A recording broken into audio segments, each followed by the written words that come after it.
کیا آپ نے کبھی فیل کیا ہے کہ کبھی ایسا ہوتا ہے کہ گھر میں انکم اچھی ہوتی ہے لیکن منتھ کے اینڈ تک کچھ بھی سیف نہیں ہوتا؟ پیسہ آتا ہے لیکن ٹکتا ہی نہیں، ان ایکسپیکٹڈ خرچے ختم ہی نہیں ہوتے اور فائنینشیل سٹریس بڑھتا ہی چلا جاتا ہے۔ السلام علیکم یوٹیوب فرینڈز، کیسے ہیں آپ سب لوگ؟ امید ہے آپ سب خیریت سے اور ٹھیک ٹھاک ہوں گے۔ ہم اکثر مہنگائی، لو سیلری یا بزنس کو بلیم کرتے ہیں، لیکن کبھی کبھی ہمیں اپنے اعمال کا بھی جائزہ لینا چاہیے۔ اسلام ہمیں سکھاتا ہے کہ رزق صرف زیادہ پیسہ ہونا کا نام نہیں ہے، بلکہ اس میں برکت ہونا بھی سب سے بڑی نعمت ہے۔ اگر دیے ہوئے رزق میں اللہ برکت ڈال دے تو تھوڑا سا رزق بھی انسان کے لیے بہت کافی ہو جاتا ہے۔ چلیں بغیر ٹائم ویسٹ کیے سیدھے پوائنٹ کی طرف چلتے ہیں۔ آج ہم کچھ ایسے پوائنٹ ڈسکس کریں گے جو انشاءاللہ آپ کے رزق میں برکت لانے کا ذریعہ بن سکتے ہیں۔ سب سے پہلے اپنی نماز کو پرائیورٹی دیں۔ اگر گھر کے اڈلٹ ممبرز 5 ڈیلی پریئرز کی پابندی نہیں کرتے تو ہم اللہ کی رحمت اور برکت سے دور ہو سکتے ہیں۔ ہم آفس، بزنس، شاپنگ اور سوشل میڈیا کے لیے ٹائم نکال لیتے ہیں، لیکن جب نماز کی بات آتی ہے تو اکثر کہتے ہیں ابھی تھوڑی دیر بعد، ابھی میں بیزی ہوں۔ جب بندہ اللہ کے قریب ہوتا ہے تو اللہ اس کے لیے ایسی راہیں کھولتا ہے جن کا وہ سوچ بھی نہیں سکتا۔ اپنی زندگی کی روٹینز کو نماز کے اراؤنڈ پلان کریں، نہ کہ نماز کو لائف کے بعد پلان کریں۔ دوسرا امپورٹنٹ پوائنٹ ہے کہ اپنا کھانا شیئر کریں۔ اگر اللہ نے آپ کو کھانا دیا ہے تو اس میں ایک حصہ ایک ضرورت مند کے لیے ضرور نکالیں۔ یہ ضروری نہیں ہے کہ آپ ہزاروں روپے ڈونیٹ کریں۔ کبھی ایک پلیٹ کھانا، ایک روٹی یا کسی بھوکی کو کھانا کھلا دینا بہت بڑا صدقہ ہے۔ جب اللہ کی راہ میں آپ دینا شروع کرتے ہیں تو ظاہری طور پہ شاید کم لگتا ہے، لیکن اللہ اس میں ایسی برکت ڈال دیتے ہیں جو حساب سے باہر ہو جاتا ہے۔ ضروری نہیں ہے کہ آپ بہت زیادہ پیسے خرچ کریں یا بڑا صدقہ دیں۔ جو رزق اب اللہ نے آپ کے گھر میں پکایا ہے اس میں سے تھوڑا حصہ کسی ضرورت مند کے لیے نکال لیں۔ اگر آپ کے گھر میں ہیلپر یا میڈ یا سیکیورٹی گارڈ آتا ہے تو انہیں عزت کے ساتھ کھانا کھلا دیں۔ اگر کوئی مزدور یا ڈیلیوری رائڈر دھوپ میں کام کر رہا ہے تو اسے ایک گلاس ٹھنڈا پانی یا کھانا دے دیں۔ اللہ کے لیے کیا گیا یہ چھوٹا سا عمل بھی آپ کے لیے رزق میں برکت کا سبب بن سکتا ہے۔ کبھی کبھی اللہ چھوٹی سی نیکی کو اتنا پسند فرماتا ہے کہ اس کی وجہ سے ہماری زندگی میں ایسی برکت آتی ہے کہ جس کا ہم تصور بھی نہیں کر سکتے۔ ہمیں چاہیے کہ ہمیں اپنے بچوں کو بھی شیئرنگ اور صدقہ کی عادت ضرور سکھائیں۔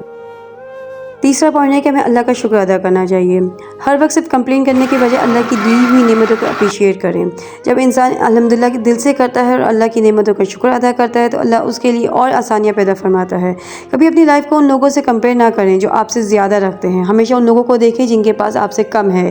اس سے شکر بھی پیدا ہوگا اور دل کو بھی سکون ملے گا۔ چوتھا امپورٹنٹ پوائنٹ ہے کہ گناہوں سے بچنا چاہیے۔ کبھی کبھی ہمارے گھر میں تنگ دستی اس لیے بھی آ جاتی ہے کیونکہ ہم جانے انجانے میں گناہوں میں مبتلا رہتے ہیں۔ اکثر ہم یہ سوچتے ہیں کہ میں اتنی محنت کرتا ہوں پھر بھی ہمارے رزق میں برکت کیوں نہیں ہے، لیکن ہمیں اپنے اعمال کا بھی جائزہ لینا چاہیے۔ جھوٹ بولنا، دھوکہ دینا، حرام ارننگز، پیرنٹس کی نافرمانی، کسی کا حق مارنا، پرومسز توڑنا یا کسی کا دل دکھانا، یہ سب ایسے گناہ ہیں جو آہستہ آہستہ ہماری زندگی میں غربت لا سکتی ہے۔ میں آپ سے ایک واقعہ شیئر کرتی ہوں۔ ایک دکاندار تھا، اس کی شاپ بہت اچھی چلتی تھی، روز اچھی سیل ہوتی تھی، لیکن پھر بھی منتھ کے اینڈ میں اس کے پاس کچھ نہیں بچتا تھا۔ ہر دوسرے دن اس کا کوئی نہ کوئی ان ایکسپیکٹڈ خرچہ آ جاتا تھا، کبھی گاڑی خراب ہو جائے، کبھی کسی کی طبیعت، تو کبھی بزنس کا نقصان ہو جاتا تھا۔ ایک دن اس نے بزرگ والد سے پوچھا، ابو میں اتنی محنت کرتا ہوں پھر بھی میرے پاس پیسے کیوں نہیں بچتے؟ اس بزرگ نے جواب دیا، بیٹا کیونکہ تم کبھی کبھی کسٹمر سے جھوٹ بول دیتے ہو، کبھی تم خراب سامان ٹھیک کہہ کر بھیج دیتے ہو۔ وہ شرمندہ ہو گیا اور بولا، جی ابو کبھی کبھی سیل بڑھانے کے لیے ایسا کر لیتا ہوں۔ پھر ان کے والد نے کہا، ہو سکتا ہے تمہاری ارننگ زیادہ ہو، لیکن جس پیسے میں گناہ شامل ہو جائے اس میں برکت اٹھ جاتی ہے۔ اس دکاندار نے اس دن سے توبہ کر لی، اپنا رویہ بدلا، ایمانداری سے بزنس کرنا شروع کیا۔ پھر آہستہ آہستہ اللہ تعالیٰ نے اس کے رزق میں ایسی برکت ڈالی کہ کم کمائی میں بھی اس کا گھر کا خرچہ آسانی سے چلنے لگا اور اس کو دل کو بھی سکون ملنے لگا۔ یاد رکھیے، اللہ تعالیٰ کبھی بھی توبہ کا دروازہ بند نہیں کرتے۔ اگر ہم سے کوئی غلطی ہو گئی ہے تو مایوس نہ ہوئیں، بجائے اللہ کی طرف معافی مانگیں۔ ہو سکتا ہے ہماری ایک سچی توبہ ہی ہمارے رزق میں برکت کا سبب بن جائے۔ پانچواں پوائنٹ ہے کہ ہمیں روزانہ استغفار کی عادت بنانی چاہیے۔ روزانہ کثرت سے استغفر اللہ پڑھیں۔ استغفار صرف گناہوں کی معافی کا ذریعہ نہیں ہے بلکہ دل کو سکون، مشکلات سے آسانی اور رزق میں برکت کا بھی سبب بن سکتا ہے۔ جتنا ہو سکے اپنی ڈیلی روٹین میں استغفار کو شامل ضرور کریں۔ اگر آپ ٹی وی دیکھتے ہیں تو کوشش کریں کہ پازیٹیو اور بینیفیشل کنٹینٹ دیکھیں، قرآن کی تلاوت سنیں، اسلامک لیکچرز دیکھیں، حرمین شریفین اور عمرہ کے بیوٹیفل ولاگز دیکھیں۔ بچوں کے لیے ایجوکیشنل اور پازیٹیو کارٹونز چوز کریں، لیکن اگر گھر میں بے حیائی والے ڈراماز، موویز یا ان اپروپریٹ کنٹینٹ ریگولر چل رہے ہوں تو اس سے بچنا ضروری ہے۔ اپنے گھر کا انوائرمنٹ جتنا پاک اور پازیٹیو ہوگا اتنا ہی اللہ کا یاد اور سکون محسوس ہوگا۔ چھٹا پوائنٹ ہے کہ گھر میں داخل ہونے کے وقت بہت ہی خوبصورت سنت کو فالو کریں۔ ایک بہت ہی پیاری سننا اور بہت ہی خوبصورت عمل کی بات کرتے ہیں۔ جب بھی آپ اپنے گھر میں انٹر کریں، چاہے گھر میں کوئی موجود ہو یا نہ ہو، بلند آواز میں السلام علیکم ورحمۃ اللہ وبرکاتہ کہیں۔ اپنے گھر کو سلام دیں اور اللہ کا ذکر کریں۔ اس سے گھر کا ماحول پرسکون بنتا ہے اور یہ اللہ کی رحمت اور برکت کی دعا بھی ہے۔ گھر میں داخل ہوتے ہی پیارے نبی صلی اللہ علیہ وسلم پر درود شریف بھیجیں اور ایک مرتبہ سورہ اخلاص پڑھ لیں۔ اللہ کا ذکر دل کو سکون دیتا ہے اور گھر کا ماحول روحانی بنا دیتا ہے۔ اور ایک چھوٹی سی بات جو ہمیں اکثر اگنور کر دیتے ہیں، اپنے گھر کی انٹرنس کو ہمیشہ صاف اور کلیئر رکھیں۔ اکثر لوگوں کی عادت ہوتی ہے کہ گھر میں انٹر ہوتے ہی چپل دروازے سے بالکل پاس بکھرے ہوئے چھوڑ دیتے ہیں یا انٹرنس پر سامان جمع کر دیتے ہیں۔ اس سے پہلا امپریشن بھی میسی لگتا ہے اور گھر میں بے ترتیبی کا بھی احساس ہوتا ہے۔ اسلام ہمیں صفائی اور ترتیب کی تعلیم دیتا ہے، اس لیے کوشش کرنی چاہیے کہ گھر کا دروازہ اور انٹرنس ہمیشہ صاف اور کھلا اور منظم رہے۔ جب گھر کا آغاز ہی صفائی اور اللہ کا ذکر سے ہو تو گھر کا ماحول بھی زیادہ پرسکون اور خوشگوار محسوس ہوتا ہے۔ ایک اور بہت امپورٹنٹ پوائنٹ، آج کل بہت سے لوگ تندرستی کا شکار ہیں، لیکن کبھی کبھی وجہ صرف انکم کم نہیں ہونا ہوتا بلکہ ہماری سوچ اور ہمت کی کمی بھی ہوتی ہے۔ یاد رکھیں، نو ورک از اسمال۔ بہت سے لوگ اس لیے حلال کام شروع نہیں کرتے کیونکہ انہیں لگتا ہے کہ لوگ کیا کہیں گے، میں ٹیوشن کیسے پڑھاؤں، میں کوکنگ کر کے یا بیکنگ کر کے کیسے کماؤں، میں آن لائن فری لانسنگ یا ڈرائیونگ کے کام کیسے کروں۔ لیکن یاد رکھیے، ہر حلال ارننگ عزت والی ارننگ ہوتی ہے۔ جو انسان اپنے ہاتھ کی محنت سے کماتا ہے، اللہ تعالیٰ اس کی محنت میں برکت عطا فرماتا ہے۔ آج کل بہت کامن ہو گیا ہے کہ ہم دن کا بہت بڑا حصہ موبائل اور سوشل میڈیا اسکرولنگ میں گزار دیتے ہیں۔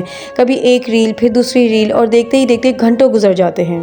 یہ حد سے زیادہ اسکرولنگ انسان کی صلاحیتوں کو کم کر دیتا ہے۔ جب محنت کا وقت موبائل میں کھا جاتی ہے تو اس فائنینشیل گروتھ بھی رک سکتی ہے۔ سوشل میڈیا نے ہمیں لگژری لائف اسٹائل تو دکھا دی ہے، لیکن اس کے پیچھے کی سالوں کی محنت اکثر نہیں دکھا۔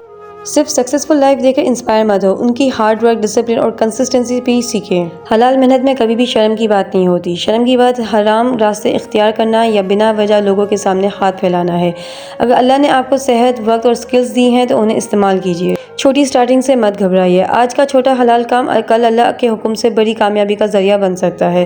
یاد رکھیے، سکسیس صرف وشز سے نہیں ملتی، دعاؤں کے ساتھ محنت بھی ضروری ہوتی ہے، اور جب محنت حلال اور توکل اللہ پر ہو تو اس محنت میں اللہ تعالیٰ برکت بھی عطا فرما دیتے ہیں۔ گھر میں غربت، یاد رکھیں، سب سے پہلے نماز کی ناپابندی کی وجہ سے آتی ہے۔ نماز سب سے پہلے ہے۔ بہت سے لوگ کہتے ہیں ہم کبھی 3 وقت کی نماز پڑھتے ہیں یا جمعہ پڑھ لیتے ہیں یا اتنا ہی کافی ہے، لیکن یاد رکھیے اللہ تعالیٰ نے ہم پر 5 وقت کی نماز واجب کی ہے۔ یہ اللہ کا حکم ہے اور اسی میں ہماری کامیابی اور برکت ہے۔ اگر کسی کی بہت مجبوری ہے، اگر وہ سفر پہ ہے یا بیمار ہے تو فی الحال سنت اور نفل کی پابندی مشکل لگتی ہے تو کم از کم فرض نمازوں کی پابندی سے اپنی جرنی شروع کریں۔ اللہ تعالیٰ آپ کے لیے آگے کا راستہ بھی آسان کر دے گا انشاءاللہ۔ اور میرے دیکھنے والے اگر آپ پیرنٹس ہیں تو اپنے بچوں کو بچپن سے ہی نماز کی عادت ڈالیے۔ صرف نماز پڑھنا ہی نہیں بلکہ انہیں پیار سے سمجھائیں کہ نماز اللہ سے بات کرنے کا ذریعہ ہے۔ جب بچپن سے اللہ سے رشتہ مضبوط ہو جائے گا تو زندگی کے مشکل راستے بھی آسان لگنے لگتے ہیں۔ جب ہم نماز کو پرائیورٹی دیں گے، حلال ارننگ اختیار کریں گے، گناہوں سے بچیں گے، صدقہ دیں گے، اللہ کی ذکر اور استغفار اپنی زندگی کا حصہ بنائیں گے اور اپنے گھر کا ماحول دین اور پازیٹیو سے بھر دیں گے تو انشاءاللہ عز و جل اللہ تعالیٰ ہمارے گھروں میں سکون، محبت اور رزق میں برکت عطا فرمائیں گے۔ آج سے فیصلہ کر لیں، نماز نہیں چھوڑنی، حلال محنت سے پیچھے نہیں ہٹنا، صدقہ اور استغفار کو اپنی روٹین کا حصہ بنانا ہے۔ پھر دیکھیں انشاءاللہ صرف رزق ہی نہیں بلکہ آپ کے گھر میں ماحول بھی بدلے گا، سکون بھی آئے گا اور تنگدستی بھی آہستہ آہستہ دور ہونے لگے گی۔ جب اللہ کسی کے گھر میں اپنی رحمت نازل فرما دے تو تھوڑا رزق بھی کافی ہو جاتا ہے، اور جب برکت اٹھ جاتی ہے تو بہت زیادہ بھی کم لگنے لگتا ہے۔ اس لیے رزق بڑھانے سے پہلے برکت حاصل کرنے کی فکر کیجیے۔ میری دعا ہے کہ اللہ تعالیٰ ہم سب کو 5 وقت کی نماز کی پابندی کی توفیق عطا فرمائے، ہمارے گھروں کو اپنی رحمت سے بھر دے، ہمارے رزق میں حلال برکت عطا فرمائے اور ہمیں ہمیشہ اپنی اطاعت والی زندگی نصیب فرمائے۔ اللہ تعالیٰ ہم سب کی پریشانی آسان فرمائے، ہمارے دلوں کو سکون عطا کرے، ہمارے گھروں میں برکت عطا کرے، بیماروں کو شفا، بے روزگار کو بہترین روزگار اور ہر غم زدہ کو دل کو راحت نصیب فرمائے۔ آمین ثم آمین۔